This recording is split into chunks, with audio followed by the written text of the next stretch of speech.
vient de citer notre conseiller général, Roland Robert. Chers amis, nous attaquons déjà la ligne droite. Cela veut dire qu'il n'est plus le moment, qu'il n'est plus l'heure d'écouter les élucubrations des uns et des autres. Il entend ici et là des promesses démagogiques. Il entend ici et là les candidats, notamment une candidate qui fait preuve de son incompétence en disant que si elle est élue, eh bien, elle sera transparente sur le budget cantonal. Eh bien, chers amis, moi, je dis à elle d'aller revoir, d'aller refaire ses études en politique, parce qu'il n'y en a pas de budget cantonal, mais des budgets départementaux. Eh bien, Vanessa Saint-Dor plutôt, eh bien, elle est comme un enfant que a fait une bêtise et que la peur d'avoir des claques sur la fesse, eh bien, elle commence à pleurer dès maintenant. Quand elle y dit qu'elle va porter plainte, c'est parce que, soi-disant, il fait pression sur les employés communaux. Eh bien, chers amis, il y en a quelques imbéciles que les partis avec Testan et que les partis avec Vanessa Miranville. C'est pas Vanessa Paradis, c'est Vanessa l'enfer. Donc, comme il disait, quelques imbéciles que les partis, c'est parce qu'il n'a pas gagné un petit chouillard, c'est parce qu'il n'a pas gagné un petit graton, eh bien nous laissons les autres libres de notre choix. C'est pas pour cela que nous avons été licenciés ou quoi que ce soit. Eh bien aujourd'hui, comme vous connaissez, c'est la déroute. À droite, quand il regarde le candidat Pantin, Testan, Jérôme, eh bien c'est quoi il connaît pas rien. Il confond l'élection cantonale et les élections municipales. Il y a aussi demain il est élu maire, il va faire telle chose. Il croit qu'il est carrément à côté de la plaque. Et l'autre candidat, malgré que nous ayons un accord de non-agression, et bien depuis le début jusqu'à la fin, il agresse à nous-mêmes en disant qu'il nous reconnaît, nous, le Parti communiste, la section communiste de la possession, qu'effectivement nous les plus forts que lui, et bien nous les plus forts, mais au deuxième tour, il rêve que c'est nous qui va faire pour lui. Comme il disait au début, nous ne allons pas tarder sur les élucubrations des uns et des autres. La situation aujourd'hui est claire. C'est que il faut que le canton de la possession aille de pair avec la commune. Il faut assurer la majorité plurielle. Il faut confronter la majorité plurielle au Conseil général. Il faut assurer la cohérence et l'efficacité de la politique d'action sociale de la ville. Il faut qu'il y ait une continuité. Il faut que le Conseil général mette en application une politique sociale ambitieuse et innovante, comme cela a été fait pour le chèque santé.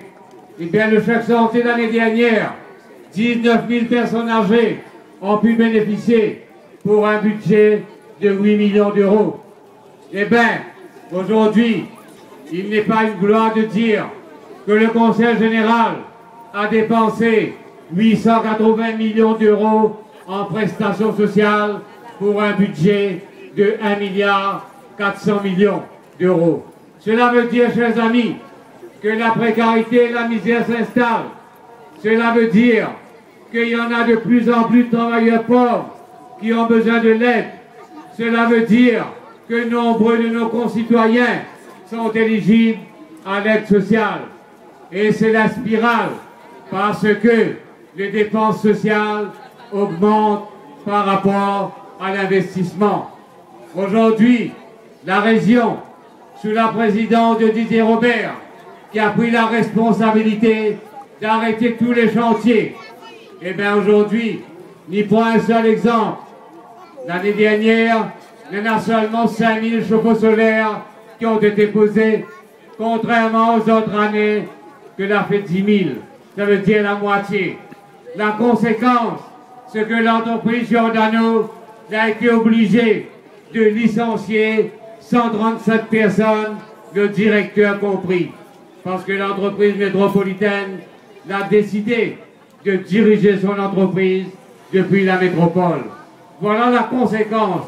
Non seulement il n'y a plus de nouveaux chantiers, mais ceux qui existent sont sabordés. C'est pour cela, le 20 mars, on doit sanctionner cette politique de la droite réactionnaire, cette politique de casse que les rayonnés, ils ne veulent plus. Nous en avons déjà l'expérience, le passé pas trop lointain de l'élection régionale. Eh bien, rien n'a été fait. Et que les promesses que a été faites, c'est des promesses démagogiques, c'est uniquement pour avoir le pouvoir. Chers amis, aujourd'hui, ce que nous redoute le plus, c'est que nous ne voudraient pas que la Réunion, ça va dans de l'abîme, dans une catastrophe, c'est avoir la même majorité qu'aujourd'hui nous en avons au Conseil général. Au Conseil général, justement. C'est pour cela que nous demandons dans notre testament, le 20 mars, dès le matin, avant midi, il faut que tous ceux qui ont confiance en nous, il faut que tous ceux qui nous écoutent ce soir, il faut que tous ceux qui rejettent la politique de Sarkozy aillent voter avant midi pour que nous puissions savoir à quel stade nous serons. Chers amis, ce ne sera pas trop long parce qu'il y a d'autres orateurs qui vont prendre la parole et qui vont expliquer ça un peu plus en détail.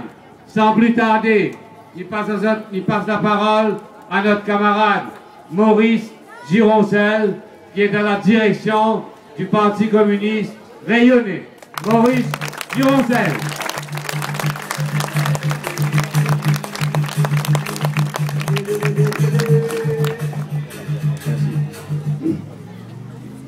Bien, mes chers amis, mes chers camarades, population de la possession, mesdames et messieurs, dimanche, vous allez voter pour désigner notre conseiller général ici à la possession. Donc mon message ce soir sera un message pas trop long, parce que l'essentiel va être dit tout à l'heure par la présidente, mais également par la remplaçante, Marcel Puy, et notre conseiller général, maire de la possession, Roland Robert. Mais auparavant, permettez-moi de dire à vous autres quelques mots. Vous y voyez des actualités en ce moment. Et ces actualités, ils montrent à nous des catastrophes dans le monde.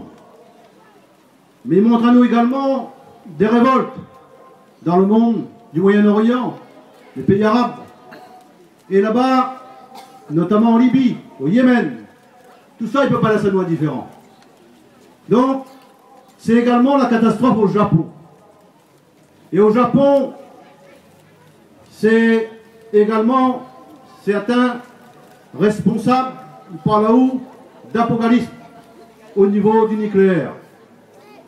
Le tremblement de terre, avec la suivi, le tsunami d'une intense, forte intensité.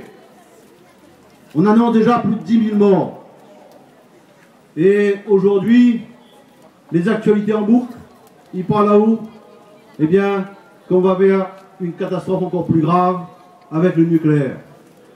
Si je dis ça tout à l'heure, c'est pour dire que quand on en a des responsables politiques, ici à La Réunion, qui cassent tout ce qui a été fait, notamment dans le domaine de l'énergie renouvelable, eh bien ces personnes-là, ils doivent réfléchir. Ils doivent aujourd'hui de dire, eh bien, quelle bêtise nous sommes en train de faire. Eh bien, ces images, les dures, nous voient également les conséquences des drames humains. Et ça là, ça c'est le résultat d'une politique. Ce n'est pas la fatalité. Bien sûr, le tremblement de terre, le tsunami, c'est clair. Mais l'énergie, non.